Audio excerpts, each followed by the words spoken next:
Even by Baltimore standards, this has been a violent weekend, and we begin tonight with more breaking news. For the second time in 2 days, Baltimore City Police are investigating a shooting involving police. Good evening, I'm Christian Schaefer. Just before 8 o'clock tonight, police in an unmarked car pulled over another vehicle on Bel Air Road in northeast Baltimore. The car took off and officers pursued.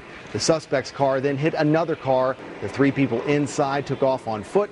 Police say one of the suspects turned and pointed a gun at the officer in the car, causing him to swerve into a nearby bus stop. A foot officer in the area told the suspects to stop running. When they didn't, police say he shot one of them in the leg. Police arrested two suspects. They're looking for the third, along with the suspect's gun.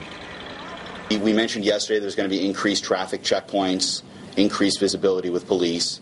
You know, one of those officers that the commissioner detailed to this area was in the right place at the right time. That shooting comes 1 day after another officer-involved shooting in the city. Police say officers at a traffic stop wanted to question a driver and two passengers on Elamont Street near Gwynns Falls Park early Saturday morning. They say a man in the back seat pulled a gun. The officers fired several rounds. The car sped off. Later, a man with 3 gunshot wounds showed up at Northwest Hospital. Detectives linked him to the incident. He is expected to survive, but so far charges have not been filed against him. The officers from that shooting are on routine leave.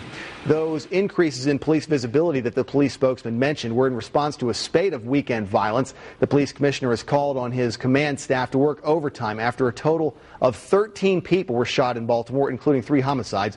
Cheryl Connor joins us now with more on the commissioner's crime-stopping tactics. Yeah, Christian, the commissioner wants more visible policing this weekend, so he called in his command staff to work overnight both Saturday and Sunday, hoping to put an end to the increased violence.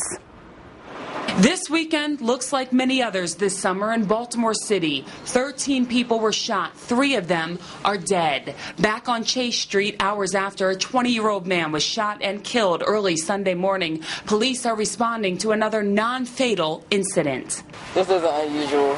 I just go back in the house and act like I don't see it because it's not too much. It's not very unusual, and it's a sad thing to say, but it's the truth. Also Sunday morning, a man and woman were shot multiple times in a parking lot at the Dutch Village apartment complex, and an argument on Rutland Avenue led to a fight where the suspect pulled out a gun and shot the victim in the arm and chest. The 21-year-old is in critical condition. The violence led Police Commissioner Fred Bielfeld to call in his 18 patrol commanders to work from 7 p.m. until 3 a.m. Saturday and Sunday. The real bottom line behind this strategy is visible policing. We want officers out there. We will be using overtime to make sure that VSID is doing strategic foot deployments. They rarely constantly anywhere. They constantly flip the block anywhere. Friday night, within less than 2 hours, 3 men were shot. 2 of them died. The first on Horton Avenue, where a suspect shot 2 men sitting in a car. 1 died at the hospital. The other is being treated for his injuries. The second on Robb Street, the victim was shot multiple times. He was transported to Johns Hopkins, where he died. Chanel Norray lives among the violence. Staying off the streets is her way of keeping safe. Most times you kind of get in trouble just by being there and being seen. So I just try to stay in the house. And Commissioner Bielfeld has called a meeting with his command staff tomorrow morning for a weekend briefing. Police are still following leads on all the weekend shootings before naming suspects. Cheryl Connor, ABC 2 News. Cheryl.